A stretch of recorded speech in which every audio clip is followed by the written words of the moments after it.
Audrey, welcome to the show. I am so excited for you to be here. I was telling you before we hopped on and started recording how long overdue this whole thing is because I've just been inspired by your work. We've had a chance to actually work directly together with your work with the Dream Lab. So, welcome to Yo Quiero Dinero. Janice, this is a dream come true. I am so honored to be here and really excited to have a woman like you in my network that's such a champion for other women. So thank you. Thank you. All right, let's start off with an introduction. Tell us a little bit about who you are and what you do. My name is Audrey Diaz, and I am a life and confidence coach for first generation Latina women. It is my biggest fulfillment in life to be able to help women develop daily disciplines that help them lead a life of confidence and purpose. Now, let's get into your backstory because I imagine, like many coaches and folks who are in here in the space, this wasn't the original plan. So tell me how your career started off and how that led you to where you are today. Honestly, I wanted to work for Diddy, and thank God he works the way he does because of everything that's come out lately. But that was my dream.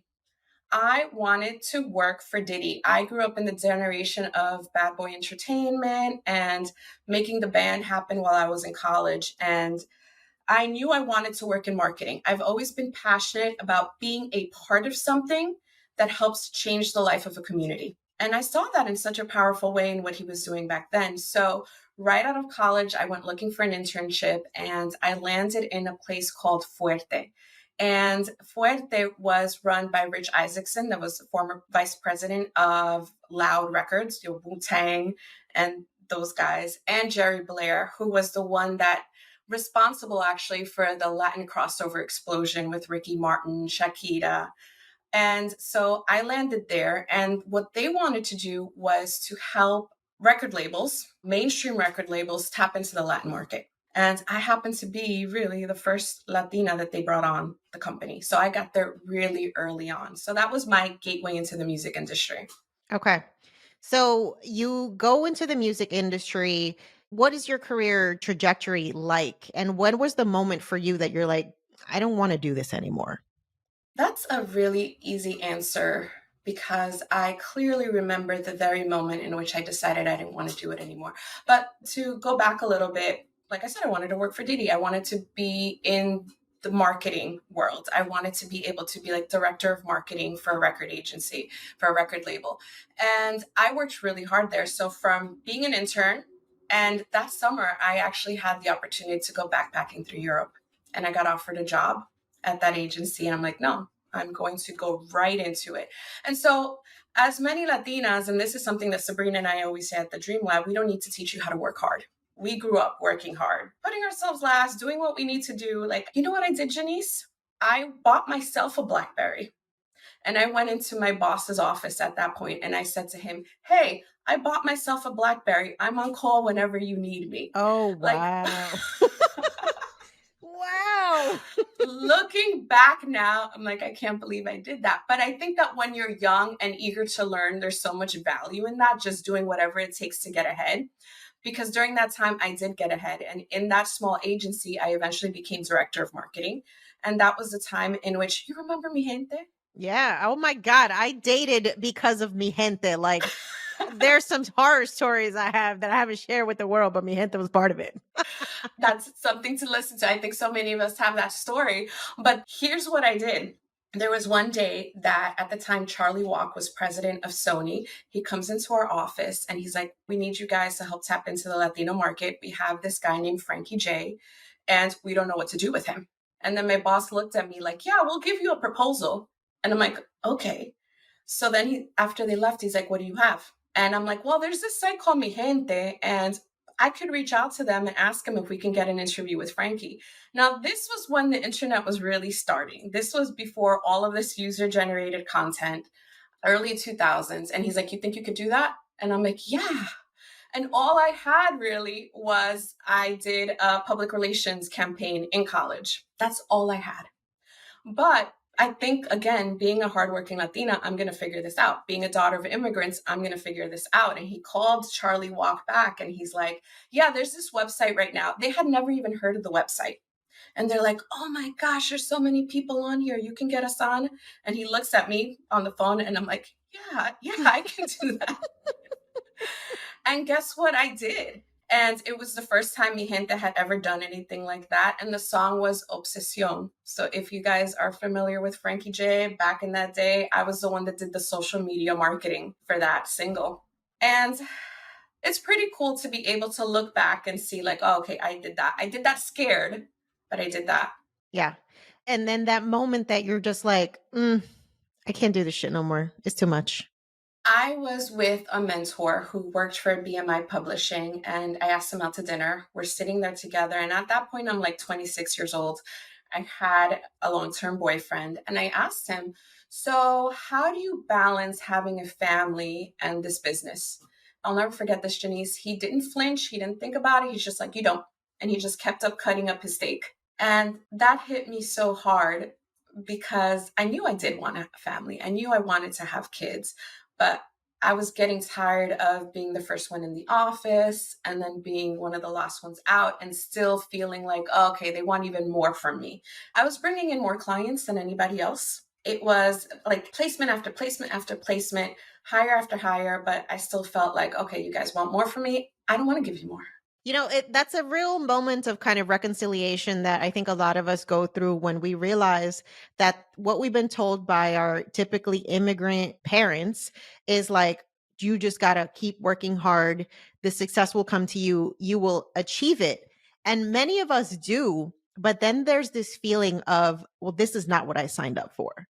Or shit, like this dream that I was sold is not actually a dream. It's feeling a little bit more like a nightmare. But then we have to start reconciling feelings of guilt of, oh my God, but my parents, they sacrificed so much to give me these opportunities. Why don't I feel grateful? Blah, blah, blah, blah, blah. So what's that experience like for you personally? And tell me more kind of about your family and being the daughter of immigrants and how that impacted your mindset around making this career change. I have a really interesting story growing up with my parents because even when I think about and I examine my money mindset, there's a duality. So my parents came to this country when they were about 15 years old. They didn't know the language. They got married at 21 with $1,000 between them and a mattress.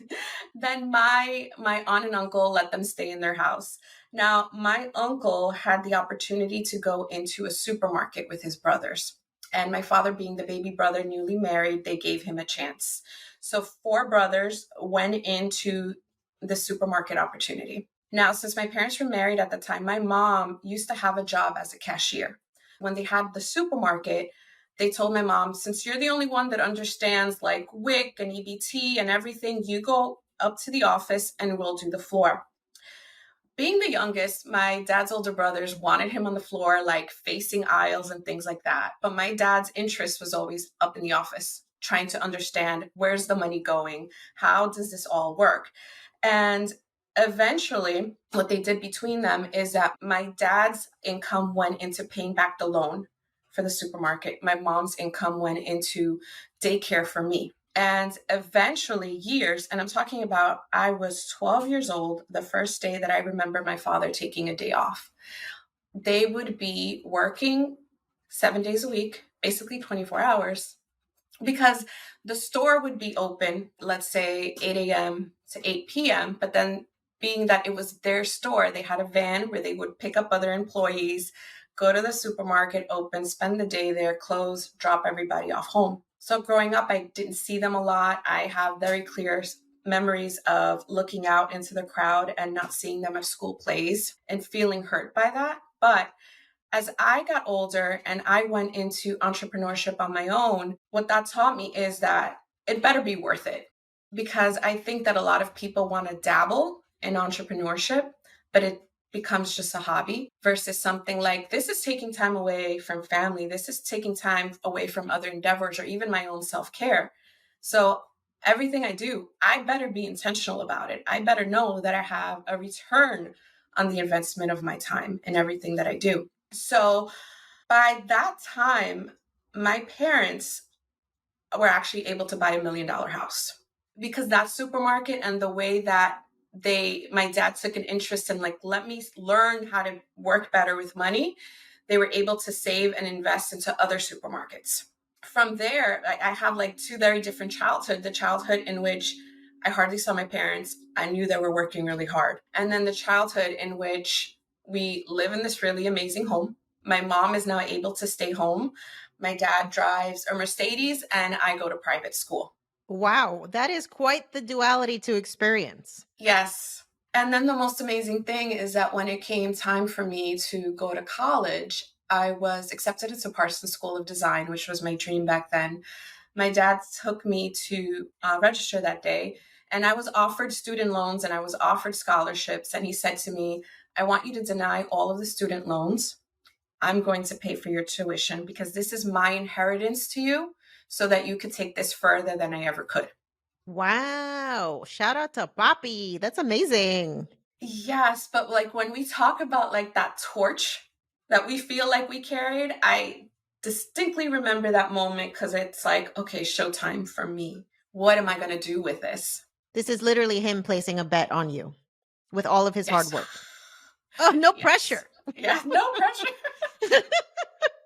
Damn. It's amazing. I feel like stories like your parents are one of those things that is only possible in places like America. You know, like as much as there are a lot of things wrong with this country, the story of someone coming here with nothing and literally building an empire, it's not a story that you hear happen in a lot of places in the world.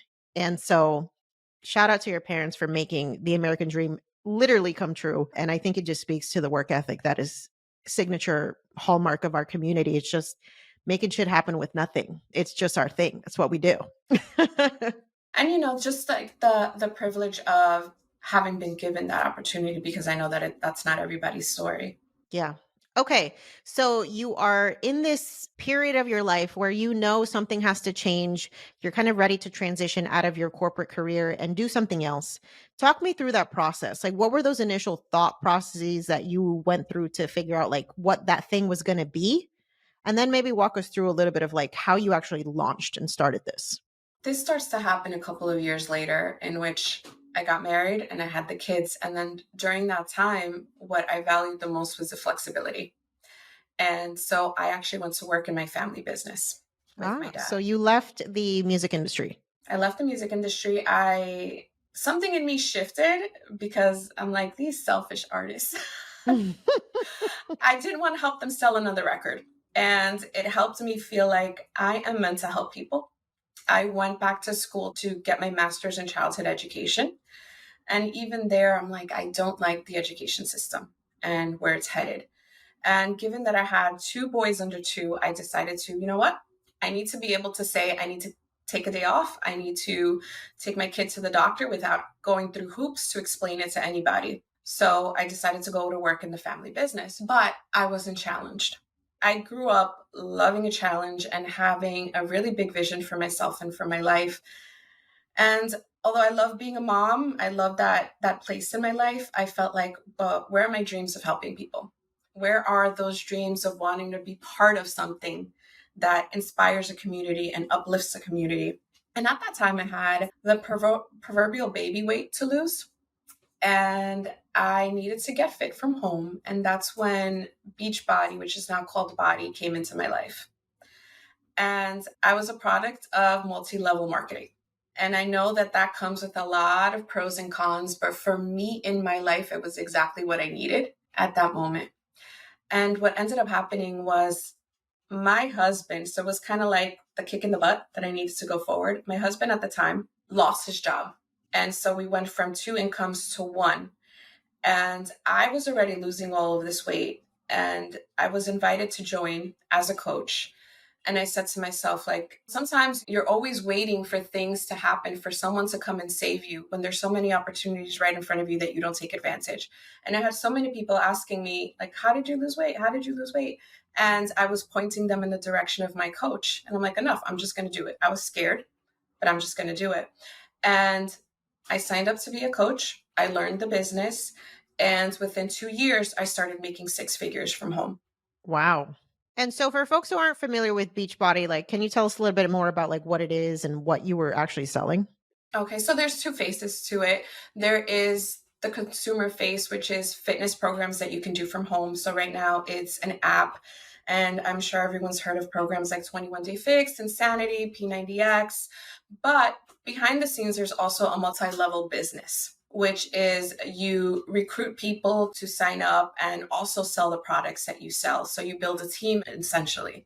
So I got to work on building my team, the women that would come into my fitness groups and have an incredible transformation and would start to feel better. Then I would show them the business and they would start launching their own virtual fitness businesses. Okay. All right. So we've heard a lot of stories about the multi-level marketing industry that most people don't make money, that predatory in a way, especially towards like women of color. So what do you have to say to critics that are just like, well, that's great for you that you made six figures, but that ain't happening for most people. It didn't work for me, right? I think if you're going to do it, it has to be a product that you will actually use and that you actually believe in. Because I know a lot of people that want to go in because like, oh, you promised me that I was going to make a lot of money with this. I believed it. I had my own transformation with it. I still use their products, even though I'm not actively building that business anymore. So that's number one for me. I had faith in it. And number two, again, I think that you have to really make sure you have a return on the investment of your time. So the reason that it really worked for me is that there's a personal development component to it. And it was the first time I was ever introduced to personal development. The first time I ever thought to myself, wow, so let me go to a conference, let me join a community, let me read this book to improve my mindset, because I was so used to just working hard, waiting for the payoff. And this is the first time I'm like, well, let me learn something. Let me open up my mindset. Let me meet new people. I started going to conferences. I started joining communities. I started reading books. I started signing up for courses because I wanted to get better. It's not just a college education. You have to continually grow in life every single day, making sure you're getting poured into. So I believe that that's why it worked for me, because A, I really believed in it. I was proof that the product worked. And B, I was continually investing into myself. But what started to happen after that, Janice, is that I realized I could give a woman a fitness program to do, give her a meal plan, or show her how to start the business on her own. But if she didn't believe in herself, nothing was going to get off the ground. So you discover that the mindset is actually the thing that we need to be working on before we get tactical about the goal. 1,000%. You always have to believe it before you see it. And I think that has always been my strength. I have never believed in, why can't this work out for me? My question has always been like, how am I going to make this work for me? And so I would have so many mentorship calls with women. And that's actually how the Dream Lab was born, because I realized like, wow, women at home, especially Latina women, aren't having these conversations about how failure is just a part of it. This is going to be hard. It is not going to be easy. It is going to take time. You have to learn to start to believe in yourself. And so that's when I made the transition into becoming a life coach, because ultimately that's really what I was doing. Yeah. Okay, so tell me what it is that you believe in your experience is the main reasons why daughters of immigrants, women of color in general, why do we have such a hard time advocating for ourselves and putting ourselves first? Because we were literally taught to obey other people. We were taught to not talk back, to not have opinions, and just do as we're told. And I find, Janice, it's even more common among Dominican and Puerto Rican women. Ooh, tell me more. I find, like, for example, when I talk to my business partner, Sabrina, because I think in Central American countries, they're not first generation.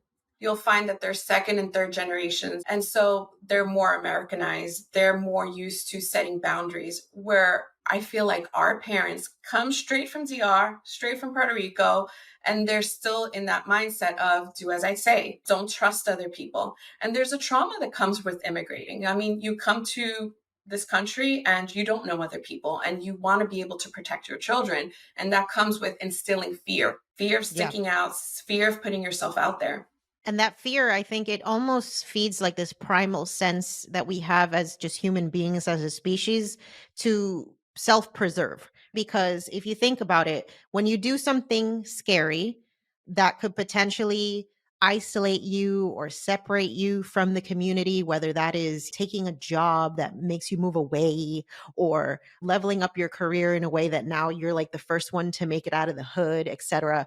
You're separating yourself from community, which from a basic human perspective is like, oh shit, I'm going off on my own. I'm going to starve and die because I literally have no one who even understands like this place that I'm at in the world.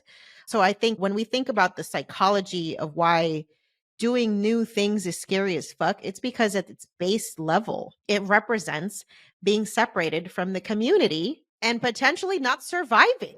Yeah. Or if you even want to take it a step further, you do succeed. And then now you're the one with a nice house, a healthy bank account, and a nice car. And then there's the guilt and shame you feel because you've succeeded and people look at you funny. Can we talk more about that? Because that's actually a whole ass chapter in my new book that's coming out, Financially Lit, where we talk about this thing called wealth guilt. And I titled the chapter, When Jenny from the Block Becomes Jenny with the Bag. Because as much as we're told to achieve and succeed and go and do the thing, that very thing is the thing that separates us from the community that we have been told we should get out of. It's very much a mind fuck.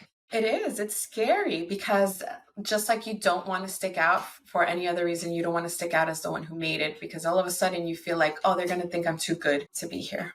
I definitely had that. That was one of my mind blocks, which is because I grew up and when my parents made it, it's like, oh, you have a silver spoon in your mouth.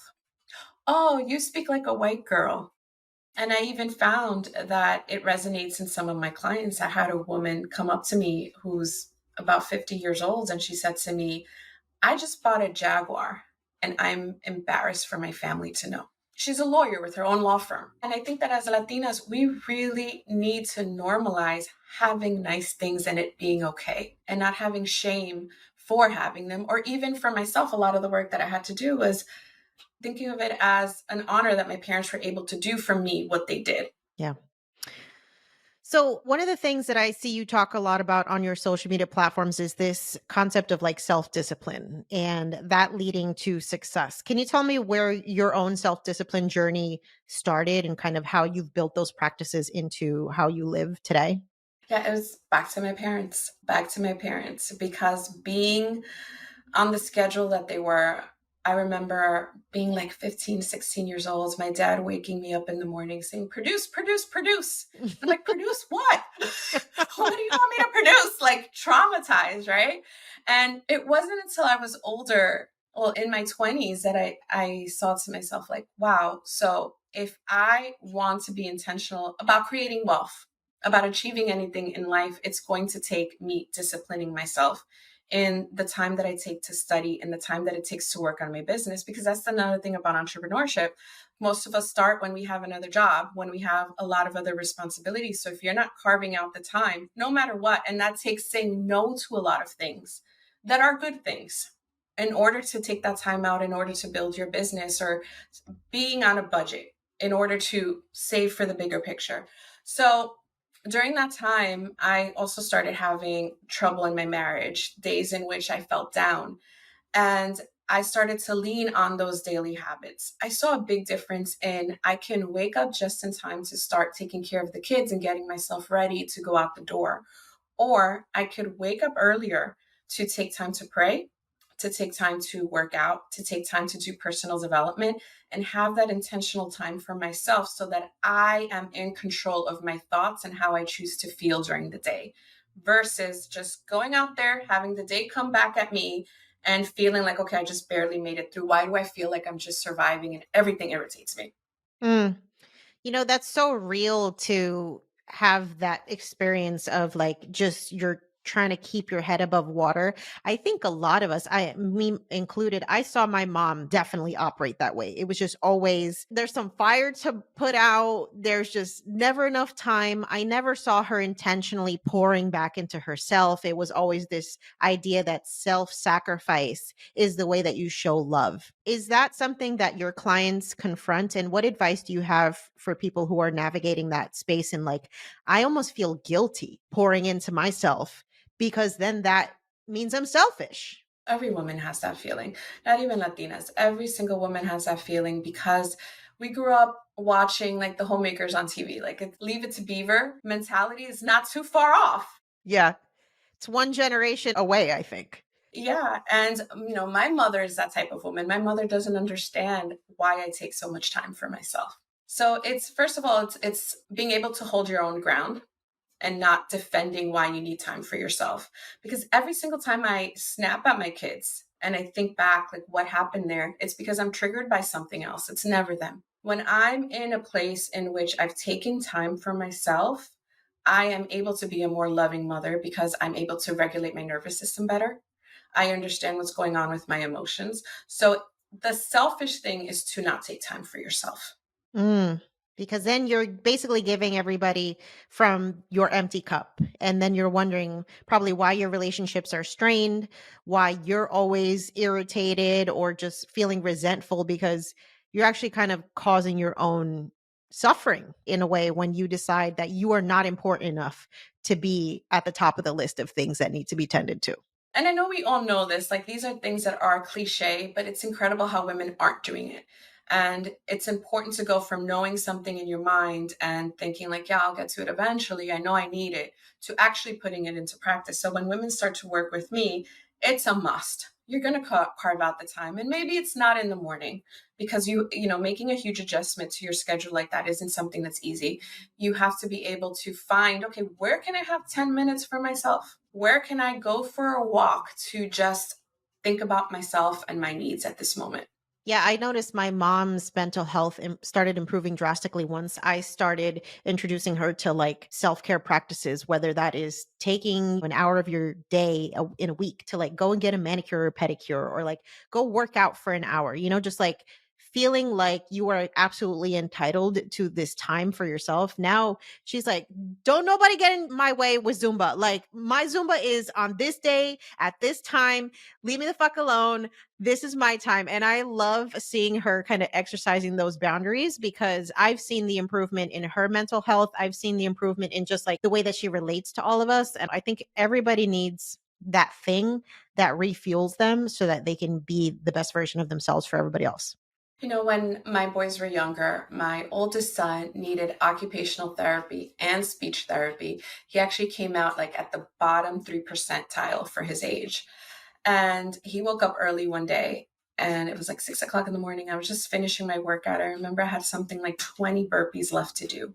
And I was huffing and puffing. And he's like, Mom, just quit. That's what I do when things get hard. The way I get emotional just thinking about it, the way that gave me my second wind, I turned around and I said, no, when things get hard, you go harder. And I went and I banged out those burpees because what it also does is you teach them better. I love that story with your mom right now. It's so important that you've changed so many things because now you're teaching her to show up better and to enjoy her life, not just feel like she has to be able to do all these things for other people in order to be of value, but it's what we teach our children, what we teach our next generation. And we all know that that only happens from being who we want them to be. Absolutely. So, one of the things that I've also seen you talk about is just the ability to navigate scary shit that happens in life, those transition periods, whether that is deciding that you need a career change or ending a relationship or you need to move somewhere else because wherever you're living is just not working. I think a lot of us can get paralyzed with that fear of change, especially when you're coming from that first gen experience where just everything is scary. Like you just want to avoid all the scary things. Can you talk a little bit about how you help your clients avoid letting fear be the thing that stops them from doing the thing that they know they need to do in order to live a more fulfilled life? It definitely goes back into the habits that you're able to create for yourself. Just to get personal here, because I believe it's important to be vulnerable and to share our stories. I found out I was pregnant with my third child during the time that my marriage was really rocky. And the reality of that pregnancy made the issues in my marriage very real. Whereas before, I was someone that really believed in that hustle 24/7, no team, no sleep mentality. I took pride in that. But I also think that a lot of times what we do is that we hide behind the work, especially if we're really good at it, because we don't want to face this problem. So I'm just going to be really awesome in this area. And that pregnancy made me face like, uh-oh, I have things that I need to take care of. And I intentionally took that time to stop being as productive as I would have been and become more introspective and take the time to think about what I really wanted and where I needed to go. And it was really scary. And I want to tell your audience that that's okay to take the time, because there's also the fear of, if I stop producing, you're only as good as your last hit. No one's going to care about me. People are probably looking at me right now like, oh, she's not even up to anything anymore. But those things don't matter if it's costing you your mental health. So that intentionality of habits, it took me a long time to also sit with my feelings instead of pushing them into work so that I could continue to look like a star, even though I was like barely holding it together on the inside. So again, those daily habits of taking time for yourself and sitting through those things, and also identity. We have to be really sure of who we are. And for me, that has to do so much with my faith. Like, I love Jesus.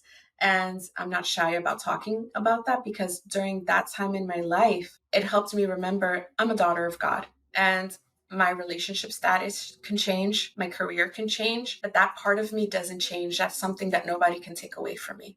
And that helped me let go of those fears, because we're so tied to the way people perceive us. If we really sit and think about, what am I scared of? So many of those fears have to do with, now what are people going to think about me? So it takes immense introspection to be able to let those things go, to name them, to see them, to feel them, and allow time to pass, in which you're able to start forging this new identity and taking that confidence in yourself. Yeah, I absolutely love that. I mean, that self-awareness that gives you the time to really like just think about what's going on in your life. That is where the catalyst for change begins. When you have given yourself enough space to get the chaos of the world, take a step back, push that shit aside and be like, what am I doing with my life? Do I like this job? Do I like this relationship? Do I like this life? When you have this space to ask yourself those questions, I think that's when those wheels can start turning and you can start having those thoughts and start making those plans to make that change. And then the self-trust that develops from that. Because like you said, like, you can have a really awesome job. If it's making you miserable, your first thought is like, but I should be grateful that I have this job. Who thinks you should be grateful? Other people, right? But they're not living with what you're living on the inside if you're miserable. Or especially the lens of, what are my parents going to think about this? What are my friends, my partner? And we let those thoughts control everything that we do, and essentially putting ourselves in a cage. Absolutely. Okay. So tell me about the Self-Made Mujer conference that you have coming up.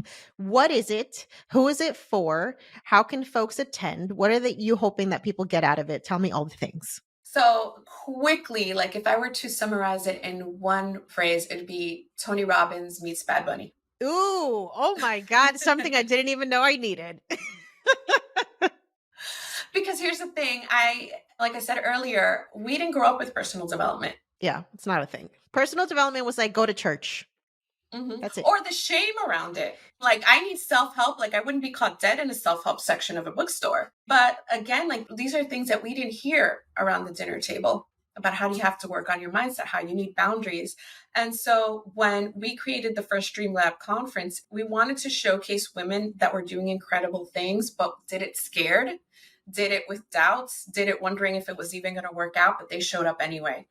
And the women that we invite to come to our conference to share their success stories, their works in progress. And I think that that's the most beautiful part. There's a lot of conferences where you can go, network, learn business strategies. But Sabrina and I are very passionate about getting into the heart of what makes that woman tick. Why is she still going? What is she scared of every day? And what pulls her out of bed to keep going, especially through the pivots and transitions in life. So our conference this year is in New York City, March 23rd, Self-Made Mujer Conference, Live Your Wildest Dreams. So our focus is always first-gen women and taking that American dream and really looking at, how are you living it out? How have you taken it further, like in my case, than your parents did? And it's a party. Yeah, it really is. I was actually lucky enough to be a part of this in 2022. And it was actually like my first coming out into the world after the pandemic and everything that was going on, just meeting a bunch of people who were fans of both your work and mine. And the energy in this room, y'all, was something I have never experienced since then. And it's just an incredible space to see like so many women of color who are committed to being the best version of themselves. Like it was a palpable energy of just change and collective, like, fuck yeah, we're going to do this. It was so good. It's so good. I know this is going to be just as good. I'm getting chills listening to you because that's exactly what it is.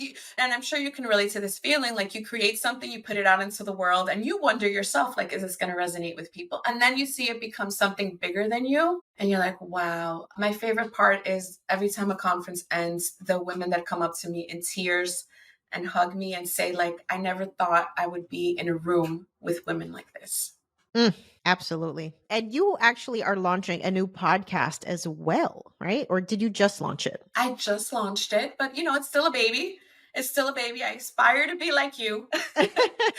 It's called the Aligned with Audrey podcast. And I am very passionate again about like what makes women tick. What are those habits that they've created, the disciplines? What's the mindset that carries them through? And I want to be able to also look at faith. So, how is your faith journey informing your life and helping you grow? And having really vulnerable conversations with women.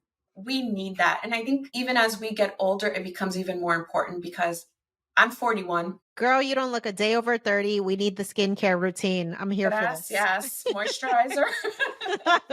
She got that J-Lo skincare plan going on. So I'm going to stay on your podcast forever. At this age, I believe like the work part is pretty much figured out. We've put in our time. And this point in our life is about fulfillment. What's going to make me happy? What's going to really make my heart go on fire? And that is what this podcast is about.